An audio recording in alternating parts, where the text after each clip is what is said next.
I park my car in a darkened alleyway down the street from Laos. The burnt amber afternoon gives the city a warm glow as it shifts into the cool evening. Laos isn't open, and there isn't any activity outside or inside by the looks of it.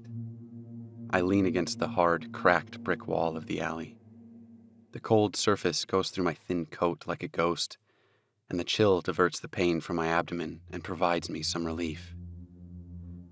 As I stake out Lao's bar, I automatically reach for my cigarettes when my fingers land on two small oval objects. I take them out of my pocket and examine their smooth white surface. Small scratches on them. Painkillers, no doubt put there by Mindy. I hold the pills in my right hand, staring at the odd offering, while my left hand grabs a cigarette and then lights it after it's in my mouth. My brow furrows, and I gaze at the two pills as if I'm interrogating them. What other person could understand this gesture? Honestly, I'm having a hard time processing it myself. In the deep recess of my memory, I see people who cared about me. I had my mother and father and a dog. I didn't come from a broken home. I was fortunate in Odeo for a brief time. The dog was a medium-sized mutt I found when I was 10 years old. My father always threatened to get rid of it, but I always took care of her, and he never did. I lost my mother when I was 12.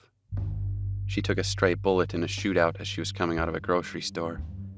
My father was killed a few weeks later during a drunken rampage.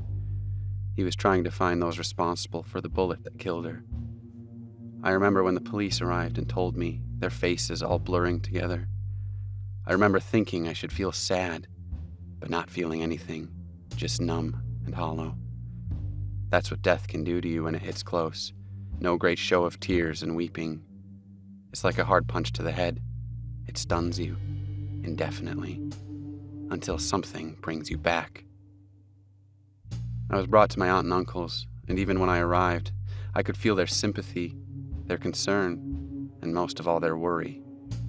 I'm sure they loved me, but I always knew I was a burden. They were barely making ends meet before I got there, and times were difficult.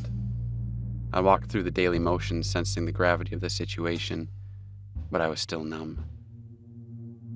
6 months later, I heard a yelp outside in the yard. I ran outside, and there were two boys at the yard fence a few years older than I was. One was pulling my dog's ears through the links in the fence, and with a sickening smile, he wrenched his hands back, pulling her ears even further, pain squealing out of my helpless dog. The other kid stood behind and laughed maliciously. My blood boiled, and suddenly I felt adrenaline and rage. Picking up a baseball bat, I ran towards them. I didn't even make a sound. I let it all come out of the bat. I was on him before he could react. The first blow struck his head. His hands left my dog's ears as he slumped down on the walk. I swung wildly at the other kid, who stumbled and started running away, and then to the kid on the ground. I glared cold and harsh, and with every bit of anger, pain, and hate in my body, I brought the bat up and then back down with a deafening blow. I was back, but whatever child I was or adult I might have been died with the kid at the end of the bat. I remember an ambulance, cops, and then he walked in. James Yaley. He wasn't a senator then, but a councilman who had considerable power, especially in Odeo. I remember my uncle pleading, Yaley's cold smile and gestures. Then my uncle looked at me, and I remember seeing the light leave his eyes. The kid that ran away was the senator's son. I had killed his friend, murdered his friend.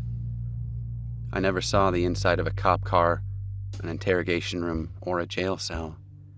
But after that, I saw a lot of the senator's son. I was instantly tied to the world in blood, and blood is what I owed. I was given tasks, graduating to nightly missions, and by the time I was 20, I became the Odeo hired gun for the soon-to-be senator and anyone else in power that needed me.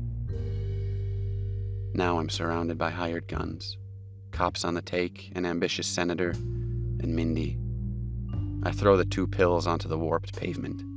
I need to be sharp tonight. I grab a cigarette, light it, and let my muscles relax as my mind gets focused. I go back to my car, take some paper out of my glove box, and write a letter. I don't know if it'll even get read, but I put a name on the envelope just in case. As I finish, I grab my arsonist kit. I'll see you soon, Taylor.